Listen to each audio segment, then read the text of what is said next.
Santo Deus e Pai, te damos graças por essa manhã na tua casa, pelo privilégio inominável, que é adorar o teu nome. E suplicamos, ó Deus, que o Senhor continue nos auxiliando. Agora na escola dominical, onde vamos considerar assuntos importantes, doutrinas fundamentais para a tua igreja e para o teu povo. Perdoa os nossos pecados. Oramos em o nome de Jesus. Amém. Bom, meus irmãos, como iniciamos semana passada, anunciamos e já iniciamos, nós vamos dar continuidade à classe dos catecúmenos. Vamos estudar a nossa subscrição. Nós lemos semana passada toda a subscrição, explicamos o seu contexto, qual é o propósito, que é salientar algumas doutrinas importantes que estão na confissão de fé, para que fiquem explícitas, para que os irmãos, ao serem recebidos como membros da igreja, o façam com consciência. Eu sei que tem uma boa parte da classe dos catecúmenos que não está aqui hoje. Quem está na classe dos catecúmenos, levanta a mão aqui, só para os irmãos ali, os irmãos aqui. Os demais, então, vão pegar o bonde andando, ok? Mas vamos continuar. Irmãos, a forma como nós vamos abordar a subscrição não vai ser de forma exaustiva. Só esse primeiro ponto aqui da subscrição é assunto para um ano inteiro, para falar a verdade aqui. Porque se for detalhar minuciosamente todas essas questões, é doutrina demais. Então, o propósito não é esse. O propósito é preparar o básico para que os irmãos sejam recebidos como membros da igreja. Então, vamos considerar de forma mais abrangente a subscrição como um todo e salientar alguns pontos que julgamos importantes, não pela importância da doutrina em si, mas pelo contexto em que vivemos. São diferenças da nossa igreja para outras igrejas, tal, coisas que precisam ficar claramente definidas para os irmãos da classe dos catecúmenos. Então vamos ler a primeira seção. Não sei se os irmãos trouxeram a apostila da subscrição. Se não trouxeram, não tem problema, traga semana que vem. Se não tem, não recebeu, não esteve aqui semana que vem, fale comigo, ou melhor, com o diácono Hélio, que ele vai providenciar uma cópia da subscrição, tá bom? Eu vou ler a primeira seção. Há somente um Deus soberano, Criador dos céus e da terra, que subsiste em três pessoas, Deus Pai, Deus Filho, Deus Espírito Santo, Deus triuno. Escolheu desde a eternidade soberana e incondicionalmente, por sua graça, um povo, o qual quis resgatar na sua plenitude do tempo, ou digo, na plenitude do tempo, pela morte e ressurreição de seu Filho, que assunto ao céu, glorificado, derramou o seu Espírito, que opera em nós a regeneração, o arrependimento, a fé, nos batiza no corpo de Cristo, sua igreja invisível, habita em nós, nos santifica, nos enche de poder e opera em nós a perseverança dos santos até o dia de Jesus Cristo. É ou não é assunto para um ano inteiro? É muita coisa aqui. Podemos dividir, meus irmãos, esse primeiro ponto em três sessões. E aliás, antes da divisão, é preciso compreender que esse primeiro ponto são as doutrinas essenciais. É a doutrina essencial, o base, fundamento, para que possamos dizer se alguém é crente ou não. Ora, existem alguns outros pontos na subscrição que são controversos, mesmo dentro da cristandade, da igreja. E nós reconhecemos isso, entendemos, essa é a nossa forma de encarar a verdade. Porém, essa primeira sessão é aquilo que podemos dizer a ortodoxia cristã. Diferente disso, é heresia e não podemos estender a destra de fraternidade, não é crente. Primeira subdivisão que nós temos aqui nessa sessão 1 é uma declaração básica sobre quem é Deus. Ele é criador, ele é Deus providente, ele é Deus triuno. Há somente um Deus soberano, criador dos céus e da terra, que subsiste em três pessoas: Deus Pai, Deus Filho, Deus Espírito Santo, Deus triuno. Ora, isso aqui é óbvio dizer isso, mas a nossa adoração não é a um Deus genérico, não é uma entidade superior ou uma força, nem mesmo a um Deus que seja talvez identificado como o mesmo Deus dos Mórmons, o Deus dos muçulmanos, o Deus de outras religiões, mas é o Deus cristão, é o Deus da Bíblia, que se reconhece primeiro como Deus criador de todas as coisas, é aquele que trouxe à existência todas as coisas pelo poder da sua palavra, é o Deus único, ele é o único Deus que existe, não há outro além dele, porém também é o Deus triuno, e aqui está o mistério da Trindade, né, da essência de Deus. Ele é um Deus único, mas que subsiste em três pessoas, Deus Pai, Deus Filho, Deus Espírito Santo. O Pai é Deus, o Filho é Deus, o Espírito Santo é Deus. Porém, não há divisão entre essas três pessoas, todos fazem parte do mesmo Deus, é o único Deus, o Deus triuno. E aqui logo nós excluímos da ortodoxia, da verdadeira cristandade, aqueles que negam isso. Existem aqueles que se dizem cristãos, que negam, por exemplo, a divindade do Filho, que Jesus Cristo não é verdadeiramente Deus com o Pai. Ele é grande, ele é um mestre, ele é iluminado, ele é especial, mas ele não é Deus, logo está excluído da ortodoxia cristã. A primeira declaração que nós temos aqui é de quem Deus é. Segundo, é aquilo que Deus fez por nós, ou aquilo que nós chamamos de atos redentivos de Deus. E aqui vamos entrar especificamente na doutrina da salvação. Nós somos pecadores, precisamos da salvação, e é Deus quem nos salva. E aqui nós temos, em primeiro lugar, os atos redentivos de Deus. Quais são? Ele nos escolheu desde a eternidade, soberana e incondicionalmente por sua graça, o qual nos resgatou na plenitude dos tempos pela morte e ressurreição do seu Filho, que é assunto ao céu, glorificado, e derramou o seu Espírito. Meus irmãos, a primeira lição que nós tiramos aqui dessa parte é que a salvação que Deus dá ao seu povo, a redenção, ela não é uma salvação que existe no vácuo. Ela é uma salvação pautada, fundamentada em atos históricos, eventos históricos que aconteceram, que nós chamamos de atos redentivos de Deus. Aquilo que Deus fez para tornar a salvação possível. E aqui ele menciona alguns atos redentivos. Alguém pode dizer aí algum ato redentivo?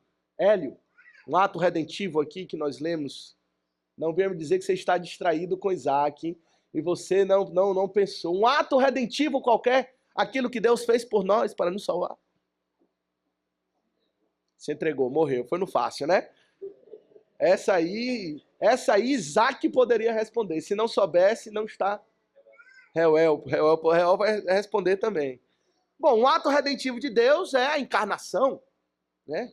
O Filho encarnou, se fez homem, viveu por nós, ele morreu na cruz, ele ressuscitou, é um ato redentivo. Sem a ressurreição não haveria salvação, diz o apóstolo Paulo. Ele não diz isso? Em 1 Coríntios 15, se Cristo não ressuscitou, é vã a pregação, a nossa pregação, é vã a nossa fé e ainda permanecemos nos nossos pecados. Logo, aquele liberal, aquele crente liberal, que diz, não creio nessa parte da Bíblia, eu creio em Deus, é Salvador, né, amor, perdão, paz, que deu exemplo, mas não crê na encarnação do Filho, não crê na morte do Filho, na sua ressurreição, que ele foi assunto aos céus, que é um outro ato redentivo importantíssimo, pouco mencionado, a ascensão de Jesus Cristo. Ele disse, eu preciso ir. Se ele não for, se não tivesse sido assunto aos céus, estávamos perdidos até agora. Ele foi assunto aos céus, e de lá ele fez o quê? Derramou o Espírito Santo, Pentecoste, ato redentivo, coisas que Deus fez por nós, para que a salvação pudesse acontecer. Eu quero destacar dessa aqui, aliás, antes de destacar, Eu vou fazer agora. Eu quero destacar um ato redentivo que talvez seja mais polêmico entre os cristãos evangélicos. É o primeiro de todos. Qual é o primeiro ato redentivo, Lucas? Na ordem da salvação, chamada ordem da salvação, o primeiro ato redentivo é a eleição. É a eleição, é a predestinação. Quando falamos em atos redentivos, os teólogos chamam de ordo salutis, que é a ordem da salvação. Deus elegeu, no nosso tempo ele nos chamou, aí fala da aplicação, né? Mas ele elegeu, enviou seu filho, ele viveu, morreu, ressuscitou, foi assunto aos céus, derramou o Espírito Santo e há de voltar outra vez para julgar vivos e mortos. Mas o primeiro de todos é a eleição. É a salvação eletiva de Deus. E nós sabemos que essa é polêmica, não é? Entre os crentes. Alguns rejeitam o conceito de eleição. Eu já imagino, os irmãos certamente sabem do que se trata, mas eleição é a doutrina que diz que Deus, desde o fundamento, desde antes da fundação do mundo, desde toda a eternidade, ele, soberana e incondicionalmente, como diz na subscrição, escolheu os que iriam ser salvos. Ele disse, esse vai ser salvo, esse não. Esse vai perecer eternamente. Aquele lá, sim, vai ser salvo pela minha graça. E nós, assim, até é compreensível, né? A primeiro momento, é de se admitir um questionamento. Alguém pergunta, isso é justo? Não é? O próprio apóstolo Paulo traz esse questionamento em Romanos 9. Deus é justo, então, ao fazer isso? E se é Deus escolhe, que culpa eu tenho? Né? Eu vou ser condenado, é Deus que me escolheu para a condenação.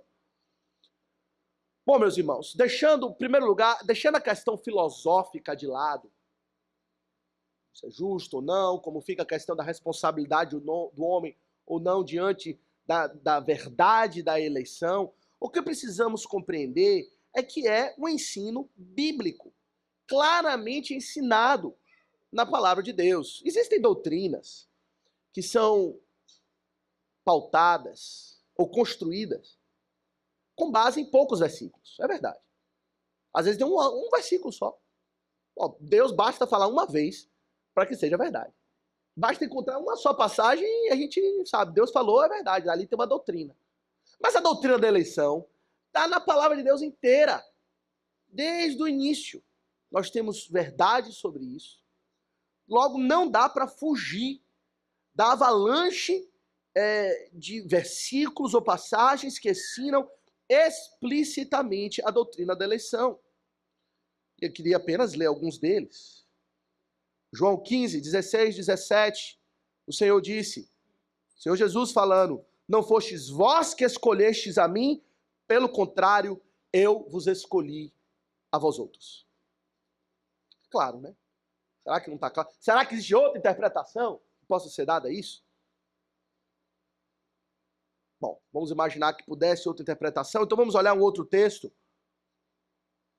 1 Coríntios 1, 26, o Senhor fala, irmãos, reparai, pois na vossa vocação, visto que não foram chamados muitos sábios segundo a carne, nem muitos poderosos, nem muitos de nobre nascimento, pelo contrário, Deus escolheu as coisas loucas do mundo para envergonhar os sábios, e escolheu as coisas fracas do mundo para envergonhar as fortes, e escolheu as coisas humildes do mundo, e as desprezadas, e aquelas que não são, para reduzir a nada as que são. Outro texto claro, que não depende de mérito humano. Aquele que é forte, aquele que é sábio, aquele que tem riqueza, aquele que tem algum atributo que o distingue dos demais. Não.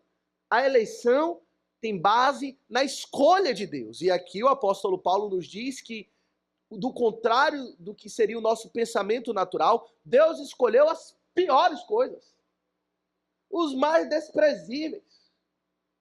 E geralmente é assim, não é?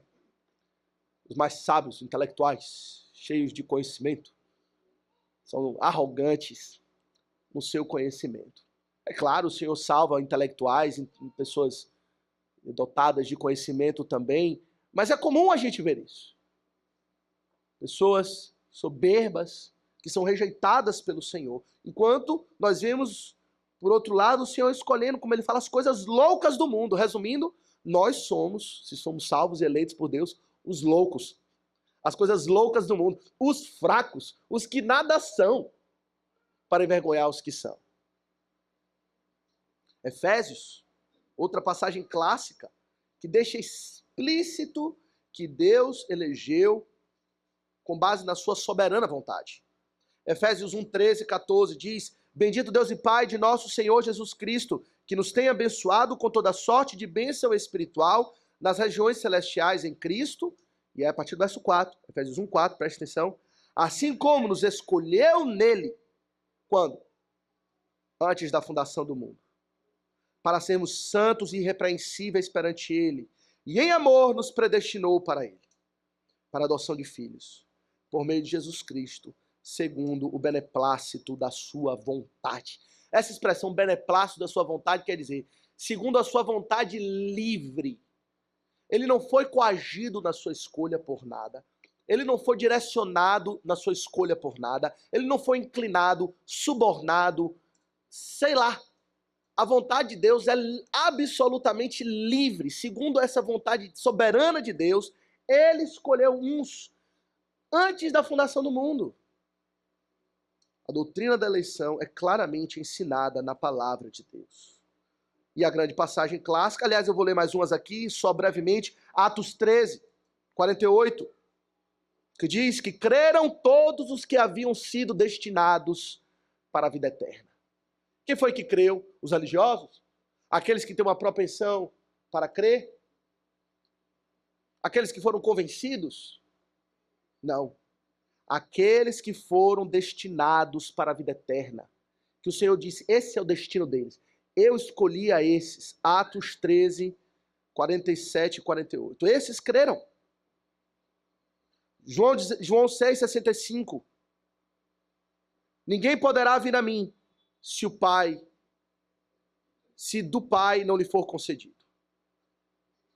Ah, mas eu quero ser crente. Bom, se você quer, é porque o Pai concedeu. É porque o Pai está trazendo. O Pai está operando. Mas se o Pai não trouxer, não adianta. A salvação está delimitada, definida para aqueles que são chamados os eleitos de Deus. E a grande passagem clássica, é claro, qual é? Romanos 9. Romanos 9. Que é quase que um capítulo inteiro falando sobre a eleição.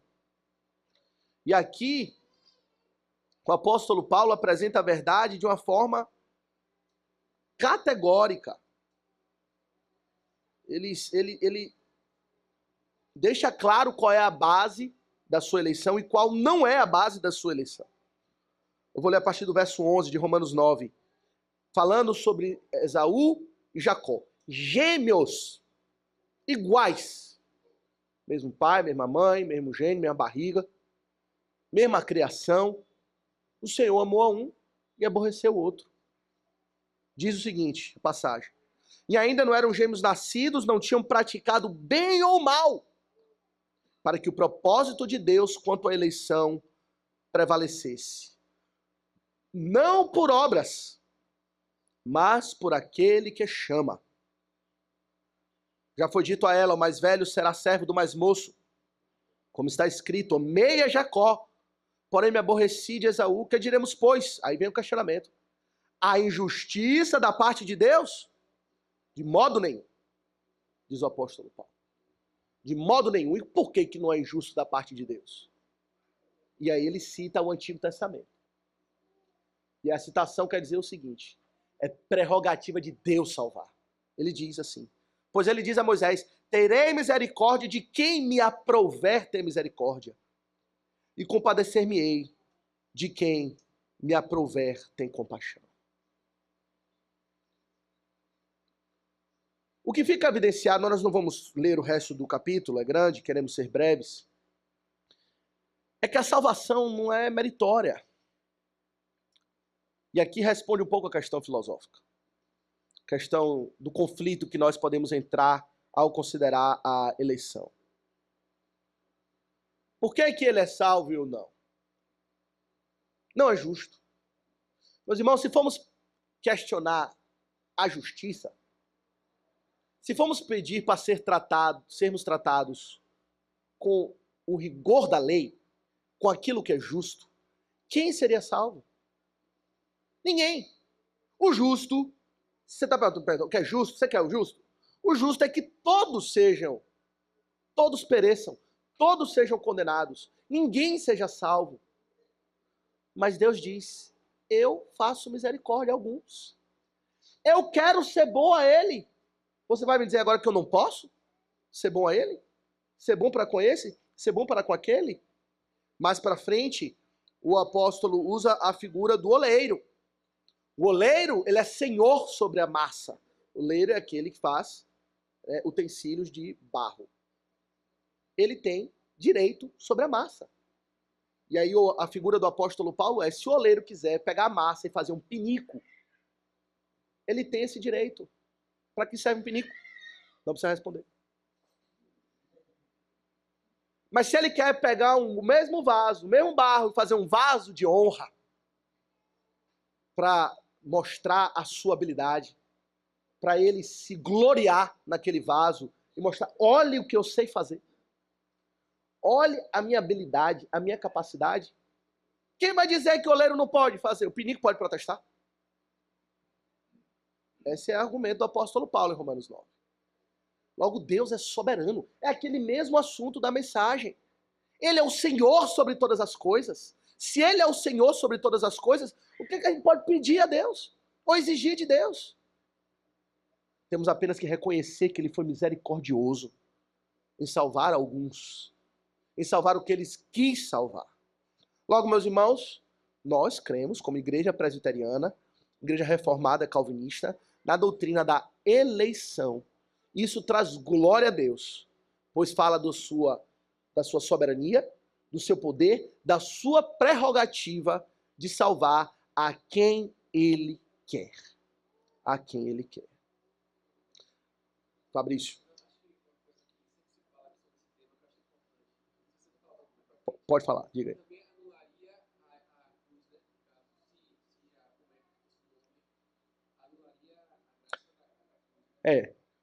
Os semi-pelagianos, os católicos, eles dizem o seguinte, é metade graça, metade obra. Cristo morreu, certo?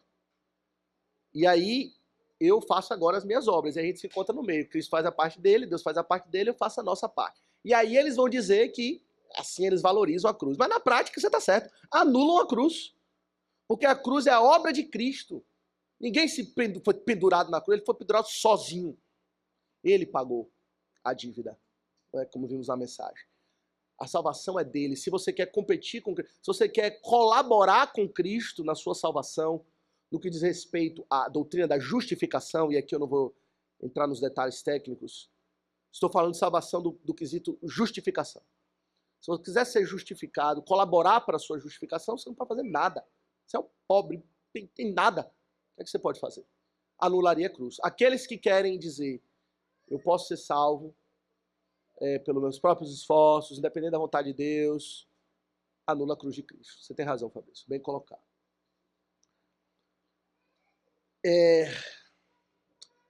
O resto da sessão, meus irmãos, voltando aqui para a subscrição, trata daquilo que Deus faz em nós. Os atos redentivos de Deus é aquilo que Deus fez por nós, Ele fez. Mas a salvação diz respeito não apenas àquilo que Deus fez por nós, mas àquilo que Deus faz em nós. E é o que lista o resto da subscrição. Que tendo derramado o seu Espírito no Pentecoste, continua. Ele opera em nós a regeneração, opera em nós agora, tá vendo? Em nós. A regeneração, o arrependimento, a fé, nos batiza no corpo de Cristo, sua igreja invisível, habita em nós, nos santifica, nos enche de poder e opera em nós a perseverança dos santos até o dia de Jesus Cristo. Logo, aquilo que Deus faz por nós, Ele nos elegeu, Ele viveu a nossa vida, Ele morreu a nossa morte, Ele ressuscitou por nós, Ele derramou o Espírito, mas aquilo que Deus faz em nós. E aqui estamos falando da aplicação da salvação. Deus comprou a salvação, ele obteve a salvação, e agora ele aplica a salvação em nós. Qual das pessoas da Trindade é responsável por aplicar a salvação? Espírito Santo. Por isso que o último citado aqui é o Espírito Santo. Derramou o Espírito Santo que opera em nós a regeneração, o arrependimento, a fé, a santificação, a justificação, a adoção. Nos enche do seu Espírito, nos une a Cristo, nos incorpora na igreja, nos sustenta na perseverança dos santos. O Espírito Santo opera em nós, ele habita em nós. Ora, se formos parar a explicar cada um dessas, o que é a regeneração, o que é a conversão, o que é o arrependimento, o que é a fé, o que é o batismo, a gente vai passar o resto do ano aqui, novamente. Mas o que eu quero apenas resumir aqui, esse ponto salientar, é aquilo que Jonas falou na sua hora de aflição. Jonas 2,9. Ao Senhor pertence a salvação. Há muitos detalhes teológicos nessa afirmação, e à medida que nós vamos trilhando o caminho de discípulos do Senhor Jesus Cristo, como Pedro, nós vamos entendendo os pormenores. Porém, nesse momento nos basta compreender isso. Ao Senhor pertence a salvação. É Ele quem obteve a salvação, é Ele que aplica a salvação em nós, é Ele que opera em nós. Isso anula a responsabilidade do homem? De modo algum. Que esse é o outro ponto polêmico. Nós somos responsáveis pelos nossos atos. Se rejeitamos a Cristo, nós iremos pagar por isso. Agora eu vou ficar sentado esperando o Espírito agir. É Ele que faz mesmo, então não vou fazer nada. Não é assim que funciona. O calvinismo não entende assim.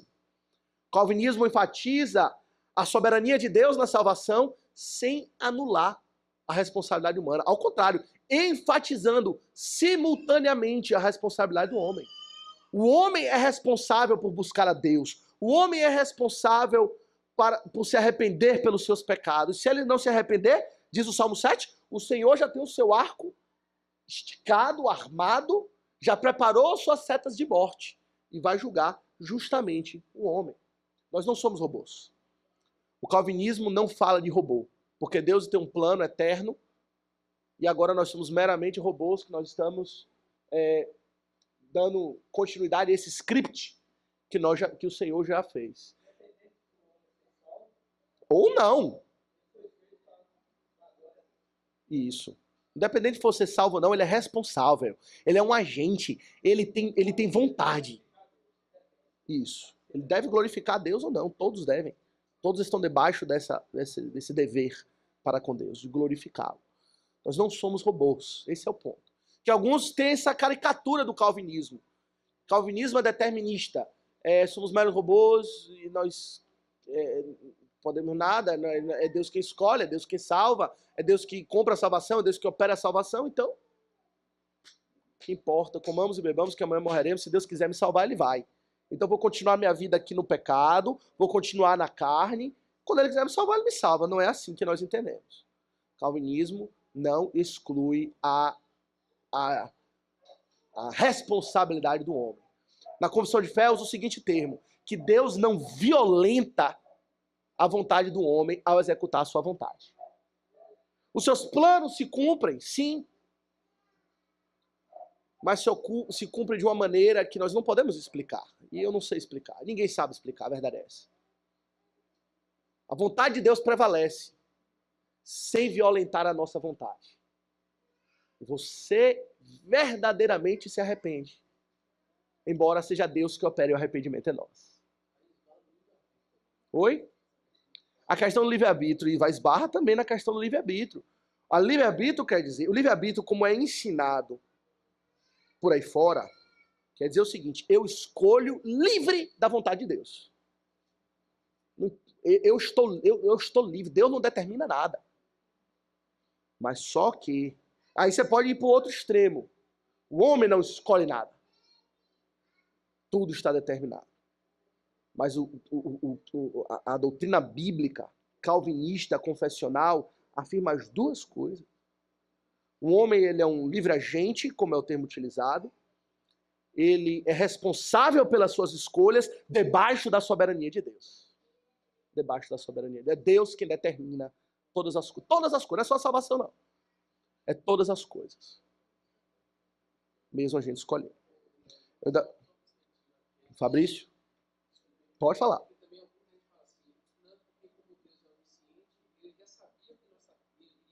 Isso, é verdade. É verdade, mas é verdade. Deus sabe. Antes que a palavra venha à boca, ele já conhece toda.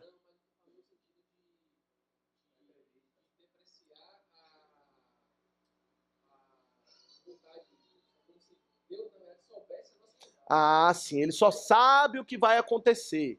Ele não determina. Mas a palavra não ensina isso. A palavra ensina que Deus determinou. Deus escreveu os nossos dias. Ele predestinou. Senão, ele está sujeito a nós. Os soberanos somos nós, e não Deus. E Deus está esperando para ver quem vai escolher, quem não vai, quem quer salvação, quem não quer. E se ninguém escolher, Cristo vai ter morrido em vão. Imaginou? Mas ele não. Ele morreu pelos seus, os seus estão determinados e vão cumprir a sua vontade. A vontade de Deus é a que prevalece. Sempre. Eu ainda tinha muito assunto para hoje, mas o tempo foi mais rápido do que eu pensava. Nós vamos então parar por aqui.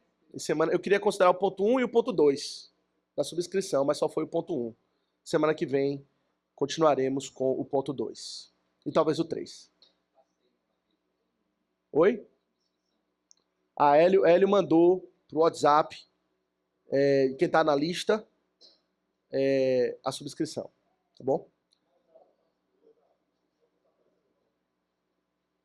Você recebeu aí agora? Que ele mandou agora, eu acho. Tem certeza?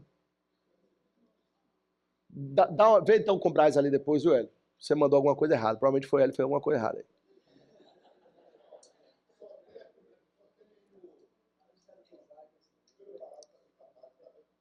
Tá escuro, né? Tá estranho. Hélio, você mandou errado ali. Não é o celular de Braz, não.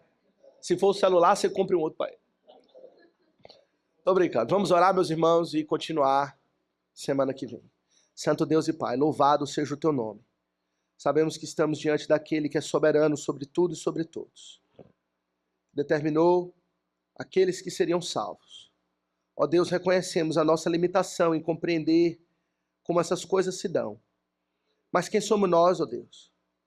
Somos como que nada, vácuo, para compreender a grandeza daquele que faz todas as coisas segundo o conselho da sua própria vontade. Que possamos nos submeter à instrução clara e cristalina da tua palavra. E assim exaltá-lo, glorificá-lo. Pois o Senhor é bom. O Senhor é misericordioso para conosco. Fica conosco nesse dia, nos abençoa.